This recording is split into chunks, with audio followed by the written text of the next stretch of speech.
இந்த கேது பகவானை பொறுத்தவரையும் ஜாதகத்தில் 3, 6, 11 இருந்தால் யோகம் தருவார்னு சொல்லிட்டு சொல்லுவாங்க. ஆனால் அது எல்லாருக்கும் சாத்தியப்படுனா அப்படி ஒட்டம் படாது. இப்போ பார்த்தீங்கன்னா 2ல் கேது இருக்காருன்னா அவனுக்கு குடும்பமே இருக்காது, சில்லாக போயிடும், குடும்பம் நாசமாக போயிடும்னு நினைப்பாங்க. 10ல் கேது இருந்ததுன்னா பிஸ்னஸ் ஒன்றுமே இருக்காது, தொழில் வியாபாரமே இருக்காதுன்னு நினைப்பீங்க. ஆனால் அதெல்லாம் பார்த்தீங்கன்னா ஒரு சில பேர் பார்த்தீங்கன்னா 2ல் கேது இருக்கவங்களாம் குடும்ப குழந்தை குட்டியோட கூட்டு குடும்பமாக சூப்பராக இருப்பாங்க. 10ல் கேது இருக்கவங்களாம் தொழில் பண்ணி தொழிலதிபராகி கோடீஸ்வரன் ஆகிட்டு இருப்பான்.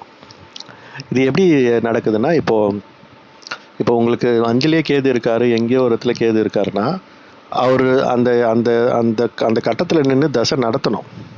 அந்த தசை நடத்தினா தான் உங்களுக்கு அந்த பலன் கிடைக்குமே தவிர, அந்த தசை வரலைன்னா உங்களுக்கு அதுக்கு நல்லதாக இருந்தாலும் கெட்டதாக இருந்தாலும் உங்களுக்கு கிடைக்கவே கிடைக்காது.